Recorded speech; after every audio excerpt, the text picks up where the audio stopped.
Hello বন্ধুরা, এখন চলেছি আমাদের পাড়ার ছোটো মাকে পুজো দিতে। আমাদের এখানে তো প্রথমে বড় মা মানে শীতলাতলার বড় মার পুজো হয়, তারপরে মেজো মা হয় পটুয়াপাড়া। আর আজকে হচ্ছে তোমার আমাদের পাড়ার যে পুজোটা হয় সেই হচ্ছে ছোটো মা। তো সেই পুজোতেই চলেছি, তোমাদেরকে আজকে শেয়ার করবো। তার সাথে অন্নপূর্ণা পুজোরও মা অন্নপূর্ণা দর্শন করাবো। সবই আজকে তোমাদের ভিডিওর মধ্যে থাকবে, তো চলো দেখতে থাকো, নিশ্চয়ই ভালো লাগবে।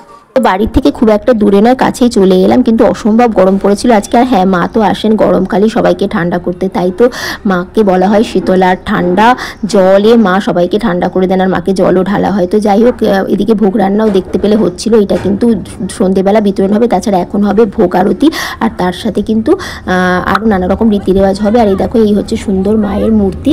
আর নিচে যে মায়ের শালগ্রাম শিলাটি, সেটা সারা বছর এখানে কিন্তু মা ওই রূপে অধিষ্ঠান করেন, আর মূর্তিটি সারা বছর থাকে না। আমরা কিন্তু পুষ্পাঞ্জলির জন্য সবাই অপেক্ষা করছি।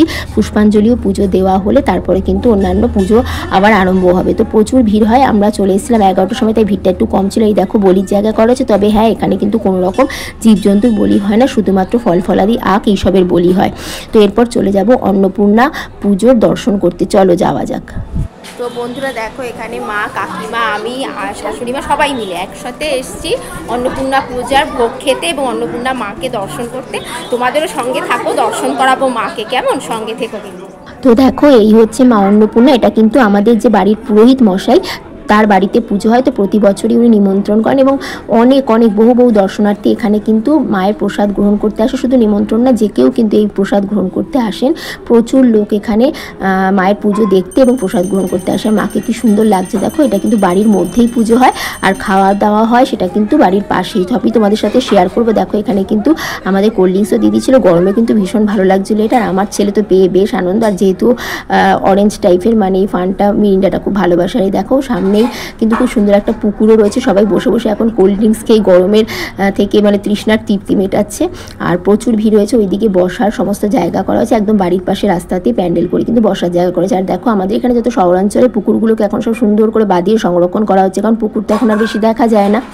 আর আমিও কিন্তু বসে বসে কোল্ড ড্রিঙ্কসটা খেয়ে নিচ্ছিলাম, কারণ এরপর কিন্তু ভোগ খাবো। আর এখানে দেখো, আলাদা করে ভোগ রাখা আছে, যেটা নাকি বাড়িতে নিয়ে যাওয়া যাবে।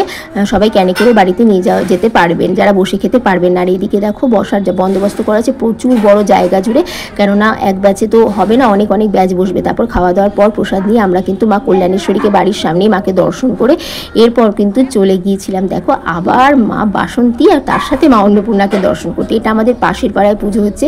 এখানে কিন্তু অদ্ভুত ব্যাপার, মা দুর্গারও পুজো হয়, অর্থাৎ বাসন্তী রূপে মা দুর্গার পুজো হয়। তার সাথে সাথে পাশে কিন্তু অষ্টমীর দিন মানে বাসন্তী পুজোর অষ্টমীর দিন অন্নপূর্ণা পুজো হয়। আজকে শুধুমাত্র সারাদিন মায়ের সুন্দর সুন্দর রূপের দর্শন করলাম এবং তোমাদেরও করালাম। দেখতেই পেলে এখানে অন্নপূর্ণা পুজো আর বাসন্তী পুজো একসাথে হচ্ছে। তো এখানেও দর্শন করতে চলে এসেছিলাম, কোনো পুজোই বাদ যাচ্ছে না, তোমাদের সবই ঘুরিয়ে দেখালাম। তো চলো, আজকের মতো ভিডিওটা এখানেই শেষ করলাম। এখানে খুব বড় করে দুপুরবেলা ভোগ খানো হয়েছিল, বাট আমি আসতে পারিনি আমরা আর কি, যেহেতু ওখানে গিয়েছিলাম। তো আজকের মতো কিন্তু এইটুকুই, কেমন? টাটা।